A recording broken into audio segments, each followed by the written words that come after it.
Systematic targeting of civilians, even during peace, constitutes to crimes against humanity. Yes. It is about holding the sitting president accountable using the existing means, and for now it happens to be the International Criminal Court, which raises the stakes for Kenya. Because if Kenya can successfully address this issue, it will affect the rest of Africa positively. Presidential immunity does not extend to crimes against humanity. If nobody will be held criminally responsible individually for the deaths of these Kenyans, then that is a kind of impunity that breeds even more violence of higher gravities, of deeper gravities. That's the kind of impunity that cannot prevail in. It cannot prevail. I know that I've been accused of witness intimidation, and I'm now the president. What are the chances I would want to go back there again? Sovereign power belongs to the people of Kenya. Only the people of Kenya can keep William Ruto in power by re-electing him in 2027. Yeah. He has to realize that there isn't a single president in this world who remained in power when the people said that his or her time was up. I really understand this deep feeling in the hearts of Kenyans when they sing Ruto must go. Yes. I'm not saying it's bad. By all means, let them keep doing that. Yeah. Only that let them also use the same energy to then address who must come. That's the same awakening that is needed across Africa. Otherwise, we keep recycling these people. We just keep recycling them. And then you find, God forbid, that 5 years from now, 4 years from now, whoever has taken over as president, again, people are saying one term.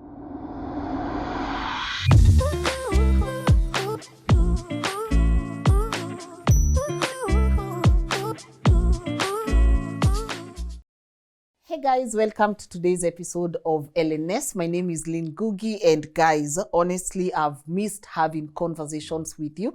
I know we've come from a rough couple of weeks and we've witnessed the greatest human rights violations in our country, but I really want to commend you guys for coming out. You know, just last week we attended a Boniface burial, and I think the shame of it was to see all those politicians, they are politicizing the whole event.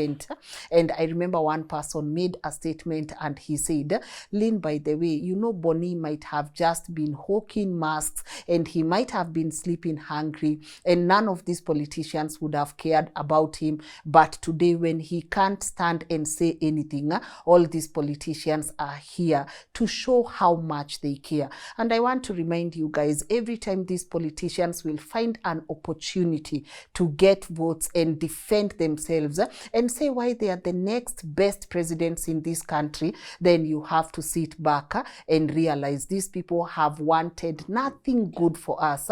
They just care. You know, they only cater to themselves and to their own needs.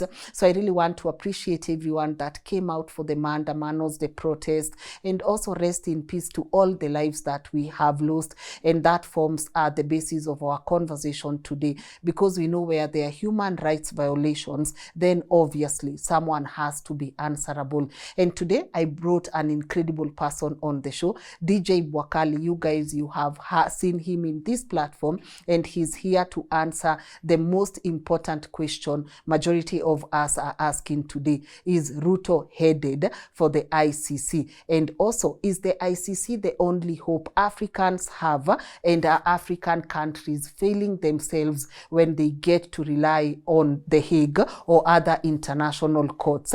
I'm about to let him introduce himself and take us through today's conversation. But before that, I also want to appreciate a couple of partners who have stood with us, and I want to say thank you to TapTap. So in case you catch this from diaspora and you want to send money back home, try TapTap. They have great rates for you, and you can always give me feedback as well on their services. And also Golden Dreams Land and Properties Limited. You guys, you've invested with them across the nation, from Malindi, Masinga, Matu, all the way to Makutano. You guys have actually invested with them. We launched their new project the other day in Makutano, and I love the feedback that it's getting. So if you're looking into owning a piece of land, talk to our people at Golden Dreams Land and Properties Limited, and also ask them for the great rates as well that they have for you, and a flexible payment plan as well. But before I can let DJ come in, I also want to thank the team that takes time to film this together, from Muga, Scholar, and the rest of the people at LNN. I really do appreciate you for every time you show up to film these episodes. It takes an entire tribe to do this, and you guys have actually been incredible. And of course, without further ado, please allow me to let my guest today introduce himself to the people who are maybe catching us for the very first time, so we can get right into our conversation of the day. DJ. Awesome. How are you? I'm doing great, Lynn. Amazing seeing you. Doing great. It's been 2 Missed months you and now. the whole team. Missed you too. We missed you Yes. too. But I see Yes. on your channel, you are Thank you. injecting. Thank People you. are learning. They are learning and relearning on your channel Absolutely. as well. I was Yes. following the Traore series. Yes. So many things we did not know about Traore. And I'm Yes. happy to see you educating the masses Yes. on this great man. So karibu sana. Thank you How so are much. you feeling today? I'm feeling great. Yeah. I'm feeling great. It's another beautiful day Yeah. to tackle the ugliness that is on our continent. Good. Yes. And I know people here now, they are very familiar with this face, but Yes. we also have new subscribers on the platform. True. So those who are maybe catching you for the very first time, maybe Yes. could you introduce yourself and Yes. remind people what Absolutely. you do? Yes. Yeah. My name is DJ Bwakali. I'm an African currently living in Kenya, and Africa is my superpower. I like saying a lot these days because we as Africans must understand that we are royalty, that we're the cradle of humanity. We must understand that we are no longer victims, and we must change the narrative.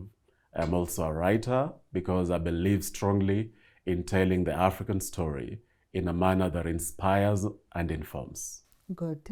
And I said, you know, when I gave you a call on today's conversation, I was a bit sad because I know on one hand, people are looking at ICC as the only hope there is to deal with Ruto. But, you know, we could be wrong about this man. First and foremost, do you think Ruto deserves to go back to the ICC? And, you know, just witnessing what has happened in the country the last couple of weeks, what do you really feel about this country right now? Yeah, it is indeed very important for us to have this somber conversation.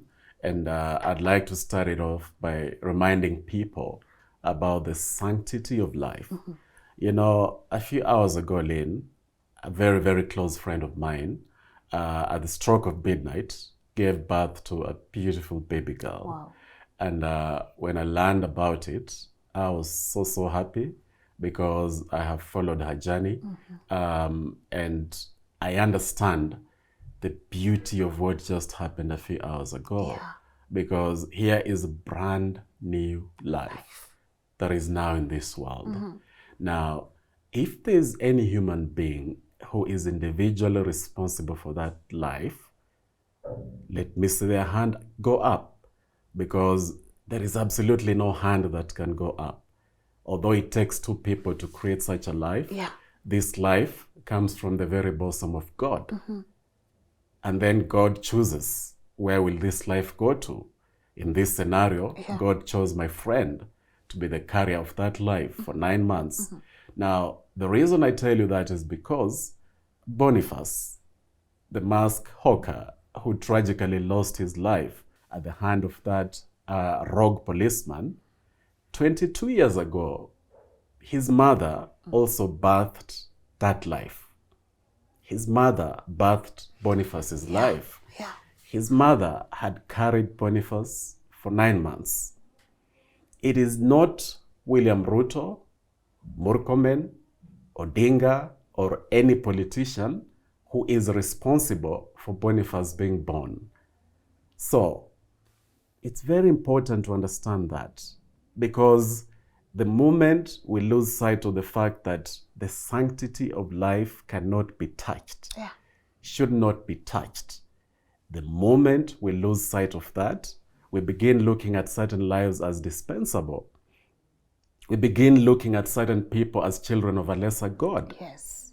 which is why I have searched long and hard to hear Kenya's President William Ruto offer his condolences specifically to Boniface and those who tragically lost their lives, specifically offering his condolences, extending his sympathy, and I am yet to find where he is speaking as a father, not as a president even, but as a father, speaking to the fact that lives have been lost.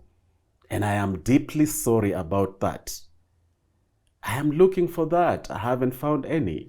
Now, Kenyans have to understand, Africans have to understand that the sanctity of life cannot be compromised. It cannot be compromised because none of us brought anybody to this world.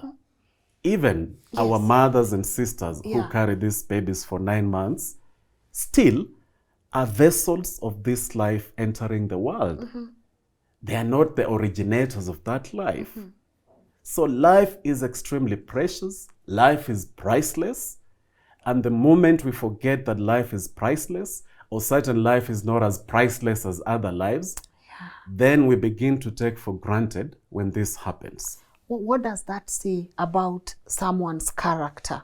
If today I decide Bwakali's life does not matter anymore, or I go a step ahead and say, you know what, actually shoot Bwakali. Just, leg it up, shoot him. What does that say about my character? Me as the president, what would that say about me? Now, that is a really, really, really important question.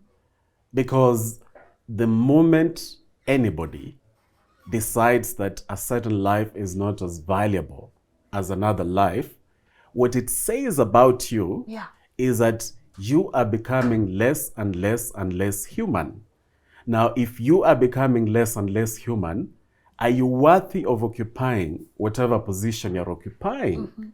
Because becoming less human, by definition, means inhumanity. Yes. And when you become inhuman like that, how can you then occupy whatever position you're occupying? Because at the end of the day, the primary responsibility of a president, of a father, of a mother, but in this scenario of a president, is to ensure that the sanctity of life is protected. Which is why we cannot have an impunity that looks the other way when a president begins to treat life as something that can just be sniffed out like that. Okay. Yes. What are the dangers of dealing with a heartless man? Now, that's a really, really important question, because the moment you lose that humanity, the moment you begin looking at certain lives as lesser than other lives, it means that you cannot be the person that people elected you to be, the primary protector of the lives of these people. Now, to put this into perspective, I want to tell you about somebody called Thomas Lubanga. Thomas Lubanga was somebody in the Democratic Republic of Congo who was accused by the International Criminal Court of crimes against humanity. He was accused about 20, 30 years ago. He was accused that whereas he was not necessarily pulling the trigger or wielding the machete, but as a leader of a certain militia in the Democratic Republic of Congo, he was accused by ICC as being responsible for the loss of life, being responsible for ethnic cleansing. Now, ethnic cleansing is a heinous crime. Ethnic cleansing speaks to the question that you've just asked me of what happens when somebody becomes heartless. Because ethnic cleansing is you looking at me or me looking at you and deciding that by virtue of your tribe, by virtue of the color of your skin, you don't deserve to remain alive.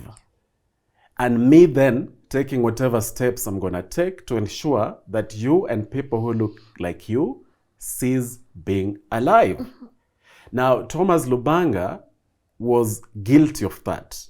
He was convicted by the ICC. he became the first person ever in the history of the ICC to be convicted. He was handed, I believe it was 14 years. Yeah. He's now since left jail. So clearly, that is a precedence, because the International Criminal Court is about individual responsibility, individual criminal responsibility, you see? Yeah. Which is why it is important to look at Thomas Lubanga's case and realize that here is somebody who had to take individual criminal responsibility for ethnic cleansing, for rape, for crimes against humanity, and for war crimes. And he was convicted. Now, somebody else that I want to talk about here is called Dominic Ongwen. Yeah. Dominic Ongwen was convicted for 25 years, again by the International Criminal Court.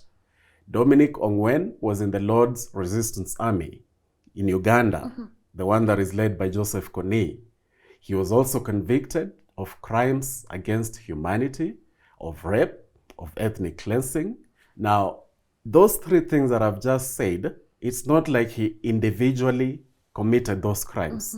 Even if he did, he took responsibility. The court found that there was sufficient evidence. Yeah.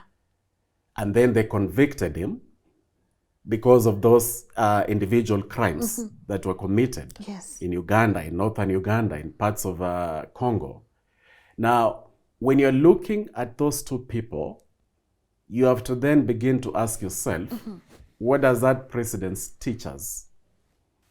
It teaches us, for example, in the case of Kenya, the question that people must ask themselves is this: if an army officer ever pointed a gun at the protesters last year, if an army officer, not police, but army officer, ever pointed a gun and shot, and that resulted in death, who is the commander-in-chief, Lynn? The president. Yeah, the president is the commander-in-chief. So what does the precedence of Thomas Lubanga then show us in that particular scenario? What does the precedence of Dominic Ongwen then show us in that particular scenario? Because any army, any entity, whether it is a paramilitary group or a military group, has a chain of command. So whereas in Kenya, in the protests of June 2024, in the protests that have been there also this year, June and July 2025, whereas these police and whereas these security officers are the ones who pointed the gun and pulled the trigger, what is the chain of command there? What is the chain of command? Because an army officer, a policeman, doesn't just on their own prerogative point these guns and shoot. There's an order. Yeah, there's an order, and that is how these things operate the world over. Donald Trump is the commander-in-chief.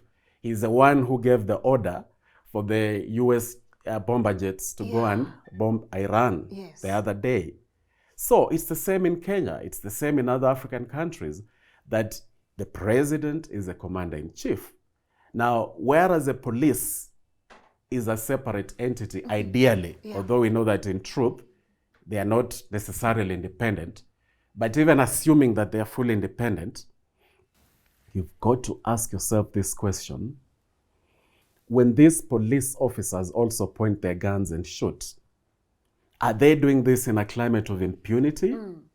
Are they doing this knowing that they have the blessing of the top guys? When you hear remarks like shoot to kill, when you hear remarks like shoot in their legs, these are, number one, those orders are impotent, because as per the Constitution of Kenya, neither the Internal Security Minister nor the President has constitutional powers to give orders to the police. So they are completely impotent. But the very fact that they are doing that already implicates them to take political responsibility. But in cases where it is the army itself that did the shooting, then the commander-in-chief, as per that chain of command, we have to ask the question, is the commander-in-chief then criminally responsible Because if the commander-in-chief is criminally responsible, then we have to look at those two precedences that I talked about. Yeah. Yeah. Now, I'm looking at this man knowing he has been at the ICC before. And you know, one of the things that baffles me and one of the conversations that people are having is, if I know I've been there before and I know how bad it almost got, you know, and I know that I've been accused of witness intimidation, and I'm now the president, what are the chances I would want to go back there again? And also, what must I do to make sure that I don't end up there again? Yeah, now that brings me to something called moral responsibility. You see, William Ruto did not elect himself. He was validly elected by Kenyans. Why I bring up that as a beginning, a starting point to answering your question, is at the end of the day, sovereign power belongs to the people of Kenya. At the end of the day, sovereign power belongs to the people of Africa. And the Constitution of Kenya, the constitutions of multiple African countries, validate that particular point. This is not wishful thinking. It is anchored in the Constitution. Yes. So the same people who elected William Samoei Ruto as president of Kenya must now remain extremely vigilant. Because, like when you look in the case of the United States, for instance, Donald Trump was a convicted felon. He had all those charges hanging over him. He knew that it was a matter of life and death. In his case, he did everything humanly possible to ensure that he wins re-election validly, because it was an existential issue for him. Now, the jury is out on what he would have done if he had lost those elections. But in the case of Kenya, I referenced Donald Trump for people to understand that indeed, for William Ruto, it is an existential issue. And you're right by saying that, asking the question, is he going to do everything possible To remain in to power. ensure that he remains in power? But the direct answer to that question is this: sovereign power belongs to the people of Kenya. So there is nothing that William Ruto can do that is unconstitutional to remain in power. Only the people of Kenya can keep William Ruto in power by re-electing him in 2027. Yeah. Now, clearly that is not going to happen if the sentiment on the ground is anything to go by. So he has to realize that there isn't a single president in this world who remained in power when the people said that his or her time was up. Not a single one. If you look at Nicolae Ceausescu, Romania's president, dictator back in the day, he couldn't remain in power. There isn't a single president, even those who were at the time they lost power way more powerful than William Ruto is today. They didn't remain in power because the people, when they decide that your time is up, It's up. it is up. So people, Kenyans have to walk with their shoulders high. Kenyans have to realize that only they can keep William Ruto in power. They have to realize that the Constitution guarantees that indeed sovereign power is in their hands. And if they need any more evidence, they should just look at the world over. They should just look at the likes of Mobutu Sese Seko, who was even more powerful. Yes. Because there were no systems in Congo that could keep him, that held him in check. Good. You see? So there have been cases where there were dictators who were so dictatorial that there were no systems. If you look at Burkina Faso, you look at Blaise Compaoré, 2014, he was as powerful as can be. He had been president for 27 years, but the people said enough is enough. And when they said enough is enough, there's nothing Blaise Compaoré could do to remain in power. So we have to realize, the people of Kenya have to realize that nothing will keep William Ruto in power if they decide that his time is up. And before the security agencies begin screaming, or Ruto himself, that he was validly elected, we began this show by saying that, yes, indeed, he was validly elected. But we are now saying that if the people of Kenya, in fact, let me correct myself, Yes. when the people of Kenya will ensure that there's a ballot revolution in 2027 and validly elect somebody else to power, there's nothing he can do to remain in power. And any monkey games, either in the aftermath of those elections or before those elections, will not just go unnoticed, will not go unchecked. Let me give you this figurative example. Yes. If you go to a very powerful river, you will notice that the rocks there are always very smooth, the rocks in the river, because there is no bump on the rocks that can stand against the force of the water. Yes. So the water always keeps smoothening these rocks, Yeah. eventually carries away these rocks. That's how powerful nature is. So the people, the electorate, Yes. are like a mighty river that is unstoppable, completely unstoppable. There is nothing William Ruto or any subsequent president in this country or other dictatorial presidents in Africa, like Paul Biya in Cameroon, Yeah. you know, all these people have to realize that there's only so much they can do, and they cannot stop the power of the people, because this power of people is derived not just from the Constitution, but from God, because the voice of the people is the voice of God. Yeah. Great. Every choice, all choices actually have consequences. Yes. And some of the consequences that William Ruto is bound to face is to answer to the crimes against humanity.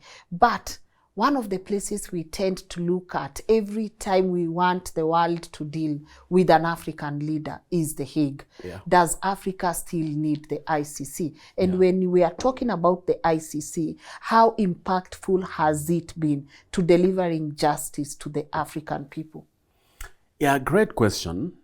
Great question, because unless there are systems to ensure justice, the people usually end up taking the law into their own hands. And when you're looking at it at a global level, the International Criminal Court, which has been the best effort from the global community, when the global community set up the Rome Statute, and then made it very clear that this was about holding rogue leaders or rogue humans responsible. And by the way, the Constitution of Kenya, one of the best clauses in this constitution as regards holding a president accountable is actually in Article 143, which is as explicit as can be when it says that presidential immunity does not extend to crimes against humanity. That is very clear in the Constitution. It doesn't extend to that. The Constitution is clear that because Kenya is a signatory to the Rome Statute, which is all about ensuring that crimes against humanity are punished. Yes. So presidential immunity doesn't extend to that.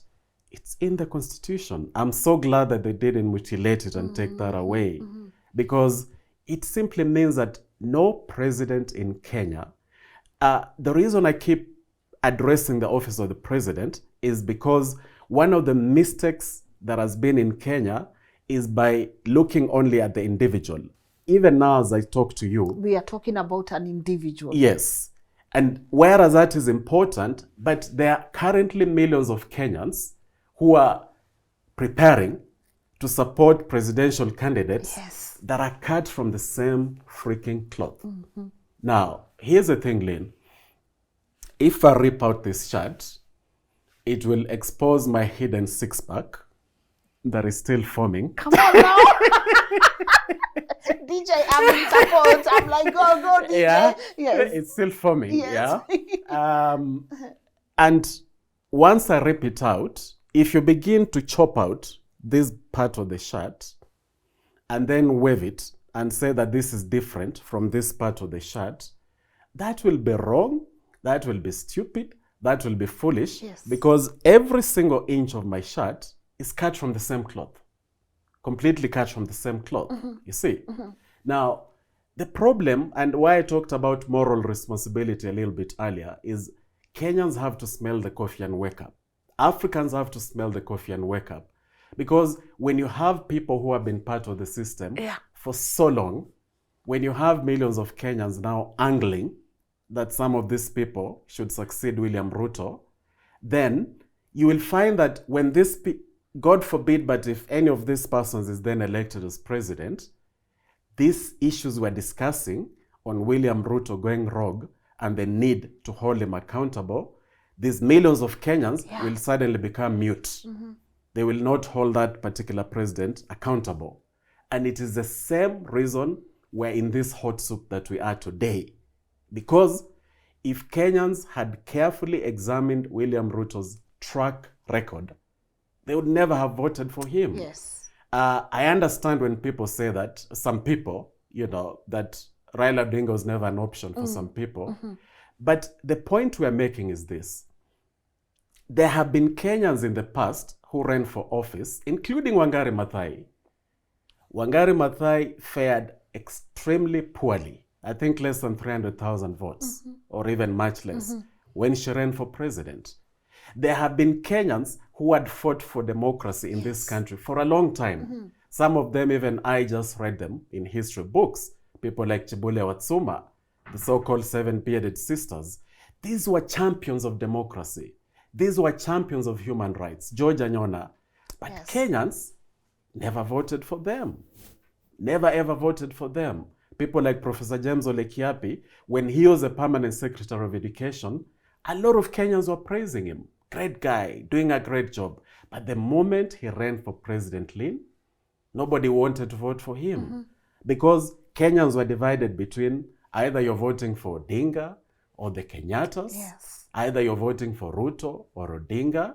So we have to be brutally honest with ourselves, and we have to realize that the electorate in Kenya must now also take responsibility and say, own up, and say that we got some of the leaders we deserve. I agree. 100%. Exactly. This is it. This is us. This is a representation of who we are, and we must own up. Exactly. I second that. Yes. Which is why we are saying, when we say that no president is above the law, the current sitting president is William Ruto. After 2027, inshallah, he will not be president. But the one who will be president at that time will not be above the law. We cannot keep making this same mistake that just because he's the president that I voted for, now we give him a free pass to do whatever they want to do. That cannot be the case. So when we say that the Rome Statute is very clear, the Kenyan Constitution, Article 143, is very clear. We are saying that a sitting Kenyan president, who happens to be William Ruto at this moment, when those guns were pointed at these young people demonstrating, remember we started by talking of the sanctity of life. So when those guns were pointed at these young people, who should be held individually criminally responsible? That's a debate that Kenyans need to have. And they need to have it with the full knowledge that, God forbid, if there's another president who unfortunately, tragically follows the same footsteps, the same standards will apply to that president. It's so important for people to get this so that we cannot give leeway to those who are now beginning to make this a tribal issue. We cannot do that. We cannot do that. Do you believe we still need the ICC, and why is it that we don't have African courts that people have more faith, on or in, as compared to the ICC? The direct answer is that as of now, ICC is the best we have. It is flawed, and Africans must now begin agitating for drastic reforms in the International Criminal Court. Here's the thing, Lynn. You see, after the post-election violence, and let me just tell Kenyans a little bit about that post-election violence, so that when we talk, when we answer the question, did the ICC fail Kenya in 2008 from that period or not? Let's just glimpse that again. Now, Lynn, January 30th, 2008. I was a young reporter with the Free Speech Radio News, a US-based radio station. Yeah. And on that particular morning, maybe at 6:30 or 7, I remember walking to Leaf Funeral Home. The reason I was going to Leaf Funeral Home is because we had learnt a few hours earlier that a member of parliament for Embakasi, a guy called Mugabe Were, had been shot dead. It was right at the height of the post-election violence. So, personally, I had celebrated that member of parliament because the previous year, 2007, Kenya hosted the World Social Forum. 2007 or 2006, Kenya hosted the World Social Forum, whose slogan is "Another world is possible." The World Social Forum is like the people's answer to the World Economic Forum that is held in Davos, Switzerland, every year. So I was at that time fully believing that indeed another world is possible, as I still believe today. Yes. I had even been involved in mobilizing independent media practitioners globally to come for the World Social Forum so that we answer the question, what can independent media activists do to change the world? So when I saw Mugabe Were campaigning on a slogan that another Embakasi is possible, I remember that really resonated with me because Dude was still in his 30s at the time. And at the time, Embakasi was crazily big.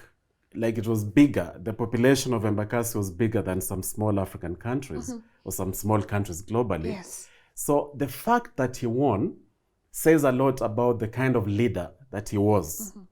So when I heard that he had been shot dead outside his house in Woodley, I rushed to Leaf Funeral Home in the morning, and I remember looking at his face because he was just freshly dead. Yes. I remember seeing the hole, the bullet that had ripped through his head, and there he was lying, a lifeless body.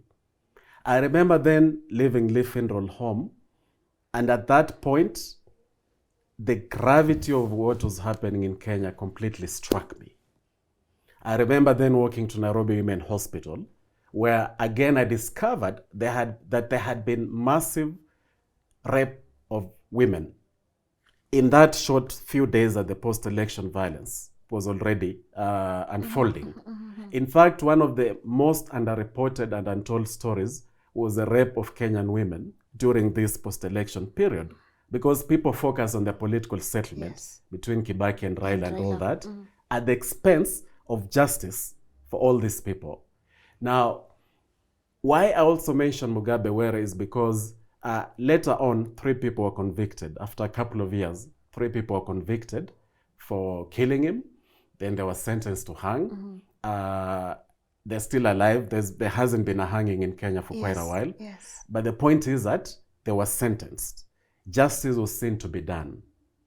Now, they are twofold. There are 2 reasons why I'm sharing that anecdote.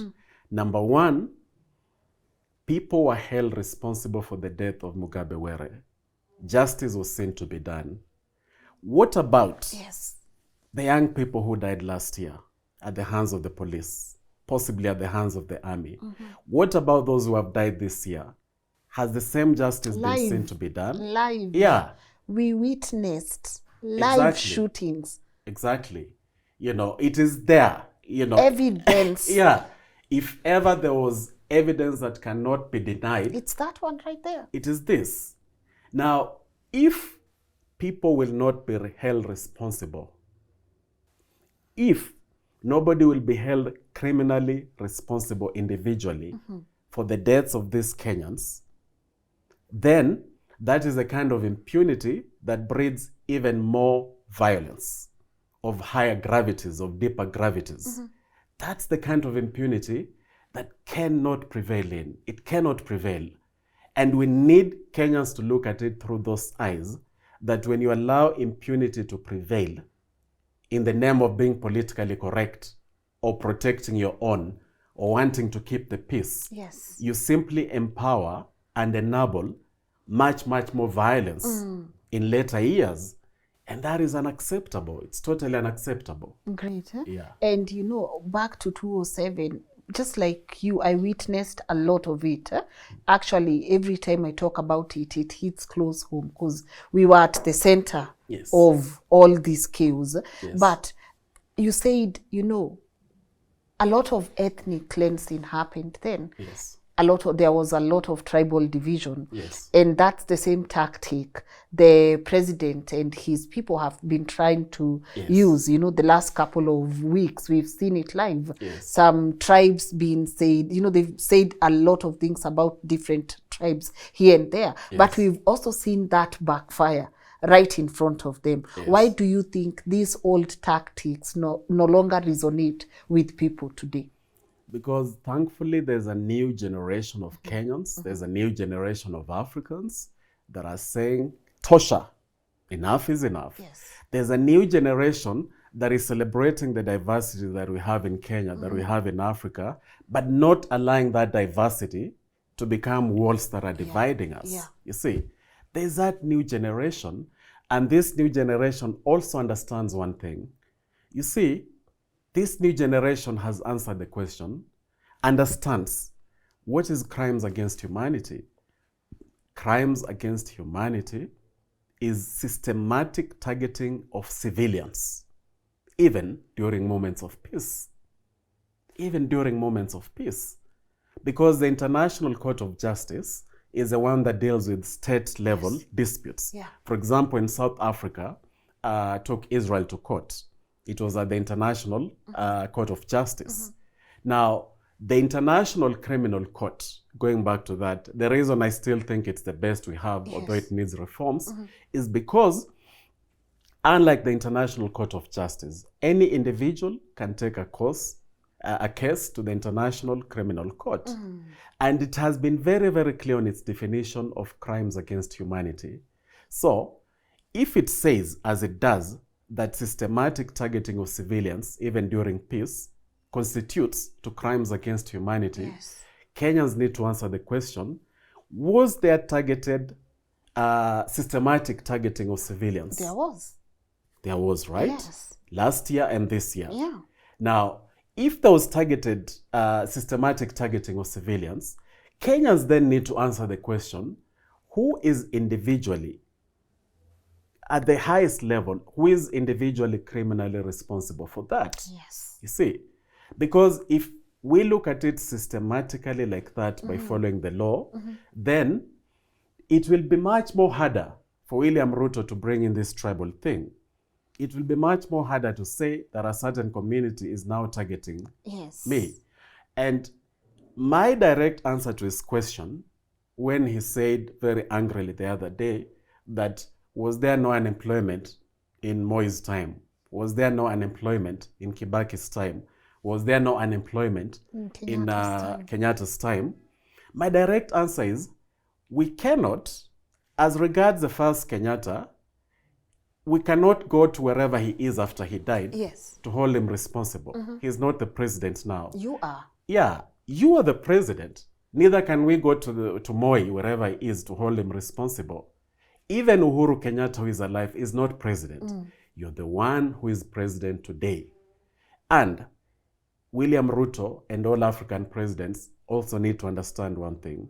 Do you know, Lynn, that there are Kenyans who die because they're unemployed? There are Kenyans who literally die because they're unemployed, because there are direct consequences that are fatal to being unemployed. If you fall sick, you cannot afford to go to hospital. Every day people die of pneumonia. Pneumonia is not a fatal disease. It can be prevented. Unless it's a road accident, all these other diseases, if there's quality healthcare, can be addressed, can be tackled. And even the road accidents, a lot of times it's because the traffic police officers are not doing their job, you see. So we are actually going to expand this debate to other arenas. For example, if a Kenyan dies because they couldn't afford to get treatment in a hospital, somebody should be held responsible. Somebody sleeping on the job. If a Kenyan dies because they are too hungry, which actually happens, there are Kenyans and Africans who die because they are too hungry. Now, I put it to William Ruto and all African presidents that the moment somebody dies because they're too hungry or because they can't afford quality healthcare, that is like a bullet in slow motion that eventually catches up with these people and takes out their lives. And when that happens, they need to understand that a time has come where even within the International Criminal Court, one of my personal proposals is that we should not just look at people who died from bullets. We should begin to look at Africans who die because presidents are sleeping on the job. Negligence. They need to be held criminally responsible also. That may not make it to headlines, but it's also about people losing their lives prematurely because of negligence, you see. So this narrative of dividing Kenyans along tribal lines will no longer work because we have a new generation of Kenyans who cannot allow that BS to work on them anymore. Yeah. Do you think he's the kind of person to step down if he loses come 2027? Can he hand power peacefully? Again, I'll use Blaise Compaoré, who in 2014, he was already doing the usual thing that they like doing. He was already bribing legislators. There was a motion in parliament, Lynn, in Burkina Faso, Ouagadougou. There was a motion in parliament to extend the presidential term. You can already hear in Kenya, there are rumblings of such conversation that maybe we should extend the term limit. For people to even have the audacity and arrogance to say that, it means they already assume with a lot of arrogance that they have the second term secured anyway. And our boy, our man is still too young, even after 5 years, to just go, you know. But I will remind them about 2014, where Blaise Compaoré was at an even more powerful level. He had been president for 27 years. No Kenyan president has ever been president for that long. Even more, it was only 24 years. Blaise Compaoré, it was 27 years. And because he didn't want to step down, he was also bribing legislators, as often happens in Kenya, to ensure that they pass a new law that would allow him to run for re-election. But the people of Burkina Faso were not having any of it. So what they did, I'm just saying history, you can't argue with history. You what, can only quote it. Exactly.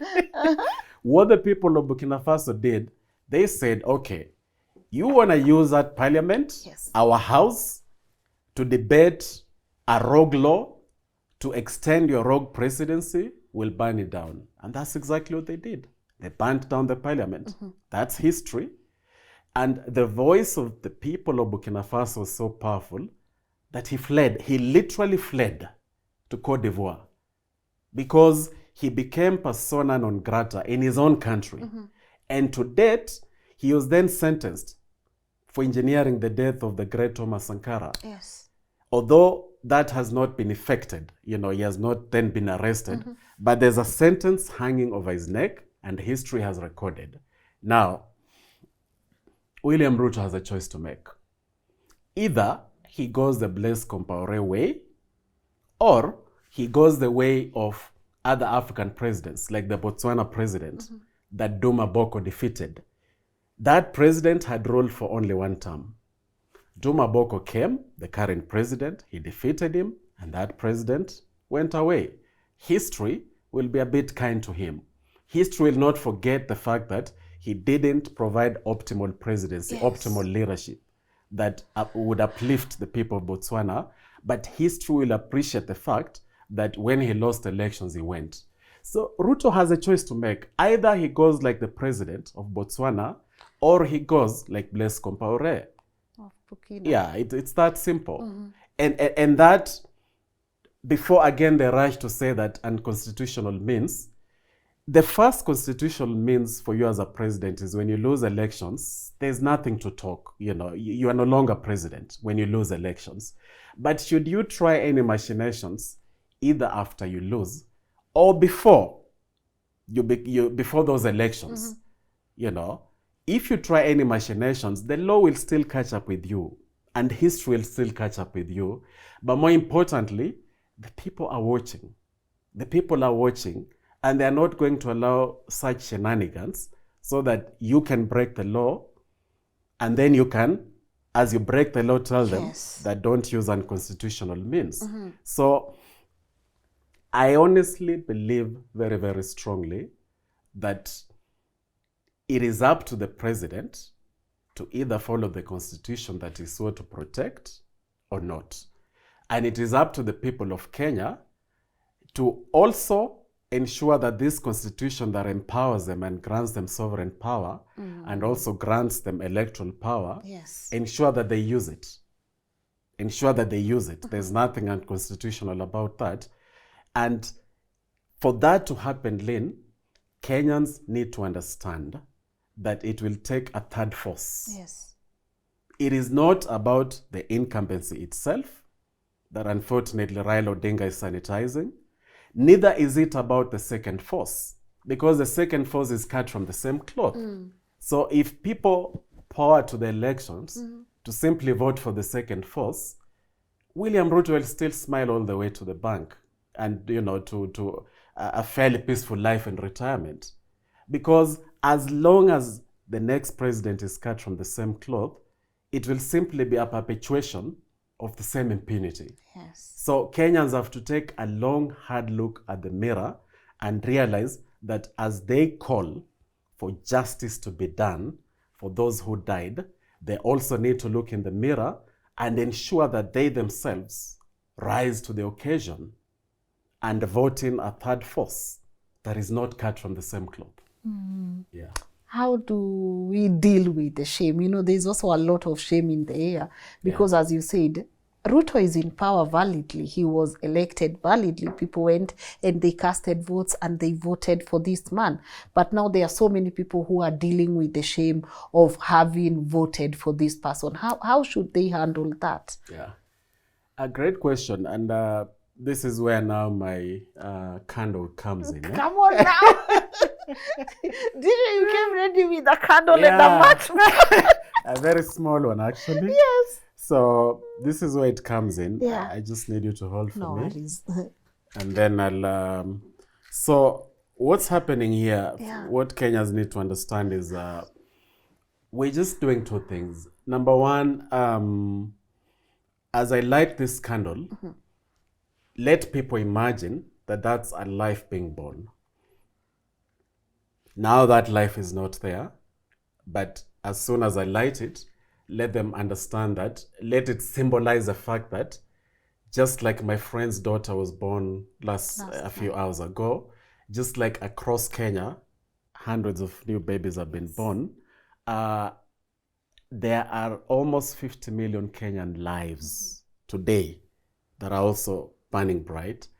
Let people that have that symbolism, that as soon as they see this candle lit, it's literally about a life. Yeah.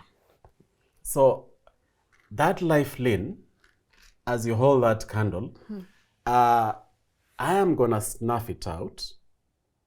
And as I snuff it out, let Kenyans know that that symbolizes every time there's extrajudicial killing.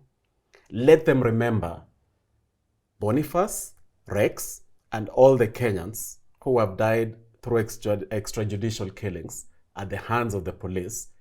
Let that be in their mind, and then I'll tell them something very powerful. Yeah. So here's the thing, Lynn. That's exactly what the security forces have been doing in this country in the last 2 years. At will and at whim, they just snuff out these lives. They just snuff it out like that. And Kenyans have got to go back to that basic of understanding that you cannot just snuff out life that you were not responsible for birthing. You can't do that. You can't do that. My hope is that we can agree on that as 50 million Kenyans. Yes, we can. And as 1.5 billion Africans. Because there's this horrible behavior of African presidents just snuffing out life like that. If you look at Anglophone Cameroon from 2016 to now, at least 6,000 lives have been snuffed out by security forces just because they happen to be Anglophone. If you go back to Nigeria in the year 2020, October, if you go to the Lekki poll station, the police and the army, just like they have done in Kenya, pointed their guns at civilians and snuffed out the lives of 12 young Nigerians. If you go to Ethiopia, you'll find that 2016, 2017, 2018, again, the police and the army snuffed out the lives of Ethiopians of Somali origin. You know, this is a part of Ethiopia that is also inhabited by Somali Ethiopians. The reason I mention these other countries is we've got to understand this is an African issue that must be addressed, which raises the stakes for Kenya. Because if Kenya can successfully address this issue, it will affect the rest of Africa positively. We have to agree on the fact you cannot just snuff out life like I've snuffed out that flame. You can't. At least for this flame, I put on that candle, you know. But you did not create Rex's life. You did not create Boniface's life. You did not create the lives of all these Kenyans who have died at the hands of the police, at the hands of the army. I need to remind people of that basic sanctity of human life so that we can elevate this discussion to the fact that it is more than William Ruto. It is about holding the sitting president accountable using the existing means, and for now it happens to be the International Criminal Court that is very clear on crimes against humanity. Let us debate on, do these crimes constitute crimes against humanity? But let us not debate on the fact that taking out the lives of these dozens and dozens of Kenyans, that's not debatable. That's not debatable. We would rather debate on anything else, but not the fact that when the police took out these lives, they were acting in total impunity. When the army, as that documentary showed, when the army pointed at the life of this young university student who was in fact running away from parliament, when they shot him and when he died, that's not debatable. You cannot snuff that life out like that. And we have to debate about the fact who should be held criminally responsible. So that if you tell me it is not the commander-in-chief, then tell me who should be held responsible. Are you saying it is which general in the army should be held responsible? Give us something. Yeah. Let us not debate about the fact that this life was taken out in a systematic manner, and the International Criminal Court defines that as a crime against humanity. Let's have that discussion, and we challenge Parliament. We challenge all these people who are now running for president, those who are in Parliament or those who have their legislators in Parliament, must now even bring motions to ensure that we can have this debate at that parliamentary level for the records. Let that debate be at that parliamentary level, that who should be held responsible. And then we will see what they are made of. We will see the MPs who will say, no, the commander-in-chief shouldn't be held responsible. They will have to tell us who then should be held responsible. As that debate unfolds, let it then be part of the national conversation. And I have to tell people this is bigger than William Ruto. Because for too long, we set our eyes initially on Kenyatta. He was replaced by Moi. Kenya's problems continued. We set our eyes a lot on Moi, and people sang Moi must go. He was then replaced by Kibaki. Kenya's problems continued. Yes, there was economic boom. Yes, there was free primary education. But the rot at the heart of Kenya continued. We then thought that, okay, let us have either Odinga or the younger Kenyatta Uhuru But the rot in Kenya continued. And then we said, okay, can we replace Kenyatta either again with Odinga or with Ruto? All these people cut from the same cloth. That happened, but the rot in Kenya continued. If it hadn't continued, we would not be having a situation where we're asking ourselves, how did dozens of young people die at the hands of the security forces that are supposed to be protecting them? So that's why I'm saying, Lynn, that this is bigger than William Ruto. Even as people sing that Ruto must go, people must then answer the question, what happens after he has gone? And that is so that we can look in the mirror and also realize that, unfortunately, Lynn, we must take moral responsibility for the rot in this country.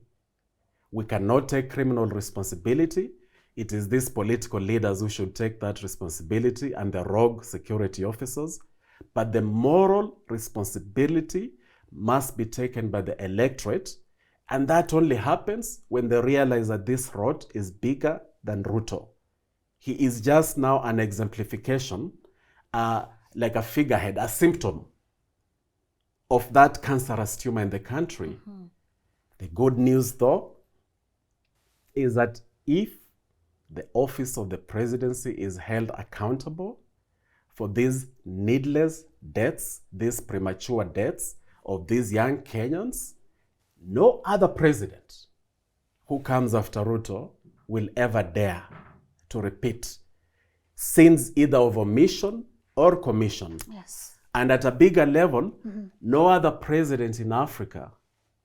Kenya will then become an example, so that even in Tanzania, where people have also died at the hands of the security, or Uganda, where people have also died at the hands of the security officers, these people, Museveni, Suluhu, and whichever presidents will come after those, in Nigeria, Tinubu, all these people will begin to realize that Africa is now changing.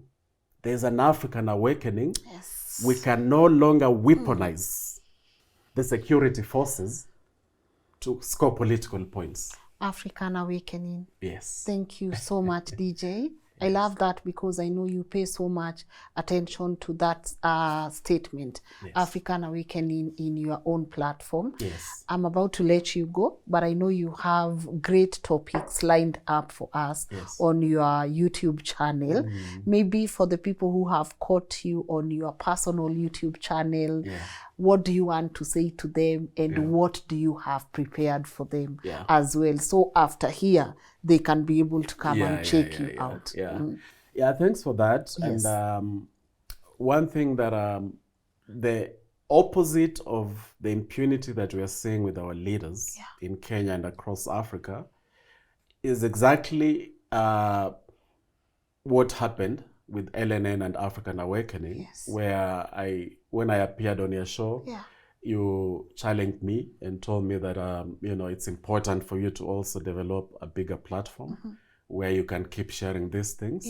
And you see that sort of connection and that sort of unity is now resulting in a lot of impact. So in my case, the reason I even use that title, African Awakening, is because I truly, truly believe that the most powerful force on earth today is the African people. And they have to use this force to, number one, awaken.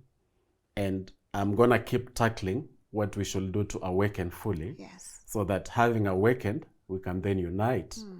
And in this scenario, like this conversation that we've been having, part of that awakening is realizing that the president is your servant. It's not your boss, man.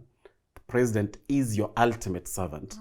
Do you know, if you have a nanny, if you have kids and you have a nanny, or if you have a farm manager, if you have an employee, realize that the president is even a bigger servant than that particular employee. The president should be even more beholden to you than that employee of yours.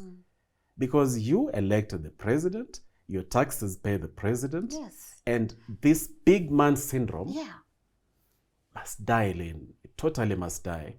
But all this only happens when Africans awaken. So I'm going to tackle topics like those. Yes. For example, in the next episode, I'm going to address this issue of the 5 African presidents who showed up at the White House. Again. Yeah. And you see now the importance of the show that we had on when Ramaphosa Yes. went and just became a schoolboy. Humiliated himself. You see? Embarrassing. Yeah. You see, the power of that show is the fact that there are now people who looked at these 5 African presidents who were more awakened Yes. because of that show that was on LNN and were not just hoodwinked Yes. by what was happening. So I want to tackle that, and speak specifically to these 5 presidents and the citizens of those 5 countries in Senegal, especially Senegal, because the people of Senegal, you see why I was telling you that these things are bigger than personalities. The people of Senegal powerfully voted in Bassirou Diomaye Faye as their president.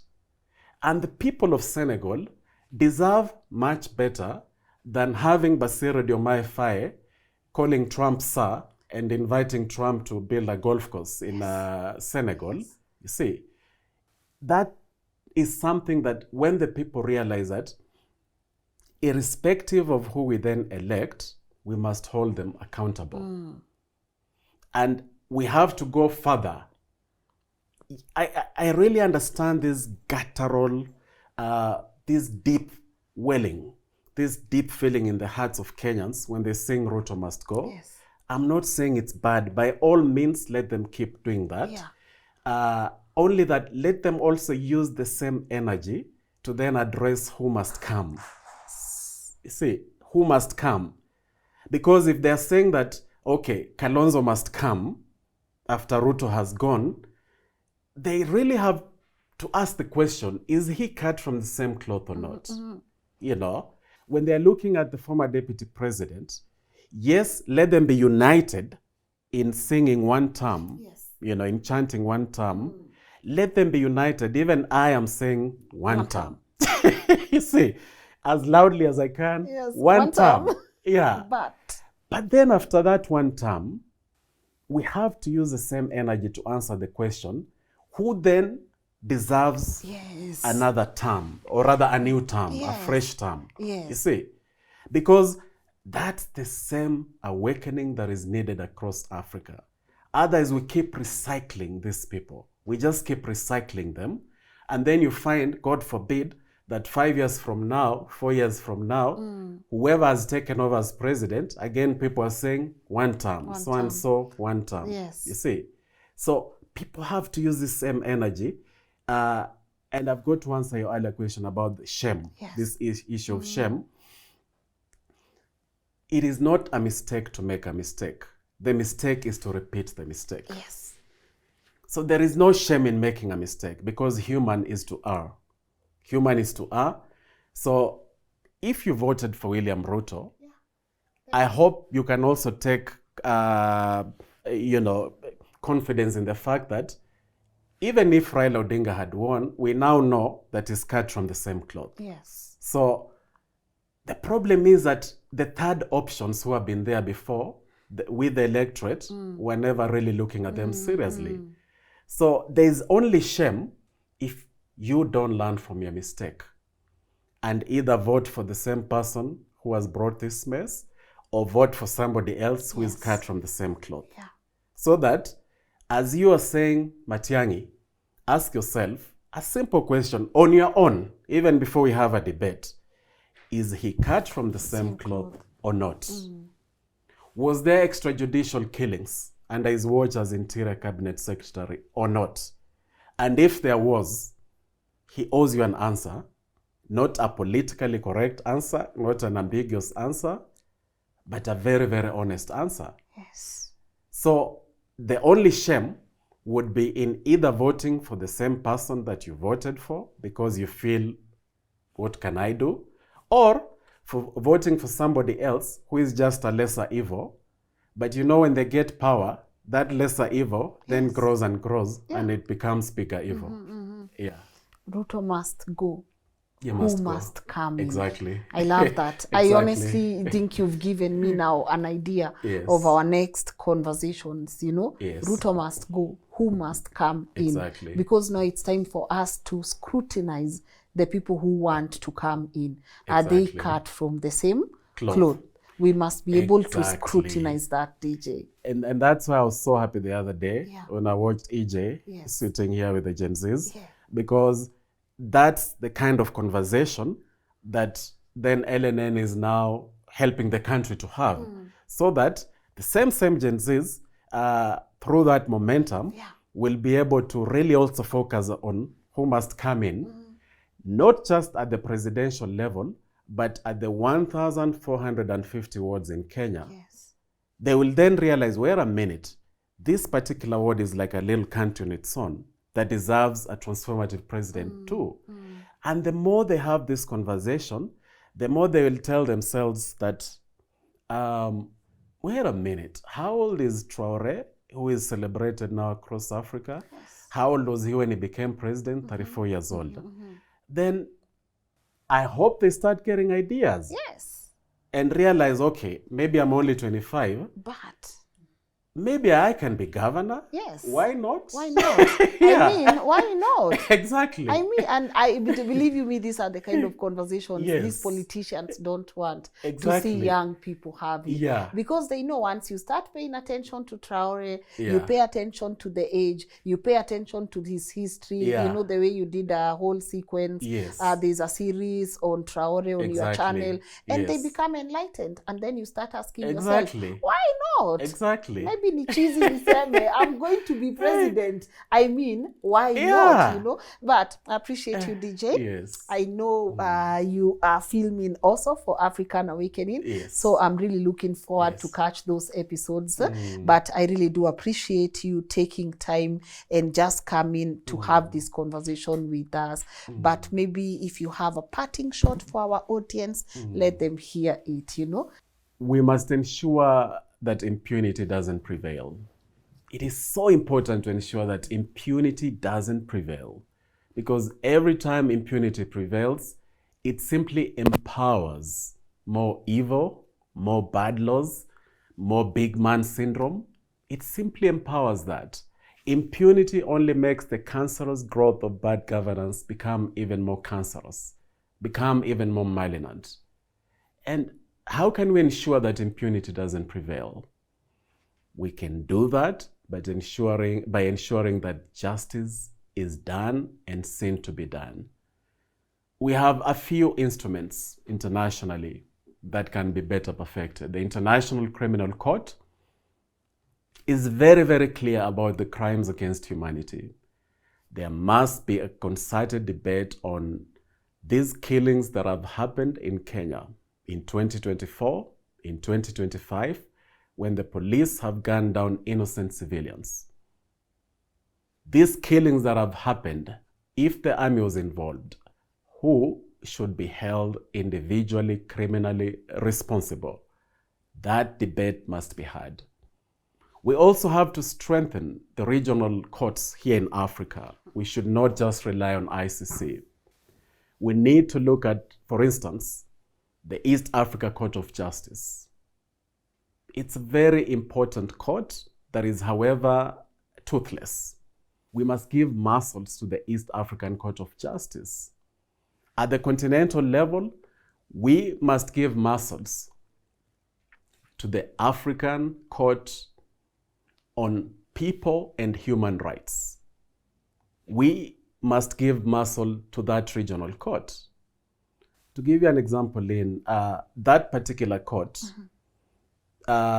Victoire Ingabire, who is an opposition leader in Rwanda, the case was taken to this African court on people and human rights, that her rights were violated. Yes. And the court ruled in her favor.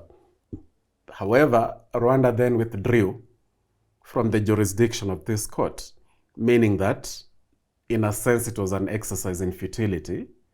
Now, I understand that the Rwanda case is complicated.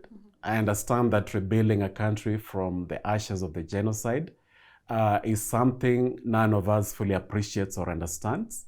So I am not mentioning Victoire Ingabire to then say that Paul Kagame is the devil, but I am mentioning Victoire Ingabire to show the African people that yes, we have a regional court, but this regional court for the whole of Africa is pretty much toothless. So it is so important to ensure that the weaknesses that we are seeing in the ICC, the weaknesses that are in this regional court and the sub-regional court, the East African Court of Justice, ECOWAS Court of Justice, we have to really look at the weaknesses that are embedded in these courts, so that we then begin to strengthen this regional African court and the sub-regional courts here in East Africa and in West Africa. We have to strengthen those because they need to be the primary avenues of ensuring justice when there's impunity in any African country. Good. That has to happen. So we are urging Africans across the continent to make it an electoral issue that their presidents, their leaders, must work very hard to ensure that the African court at the regional level, the East African Court of Justice, ECOWAS, and any other sub-regional courts must become extremely strong. And they must be funded by Africans themselves. Yes. Because the more we strengthen our own judicial systems, the more we ensure that these judicial systems at the national level, like the Supreme Court in Kenya, you know, all the highest courts across Africa, it must also be an electoral issue that they need to be completely independent. Yes. Completely independent.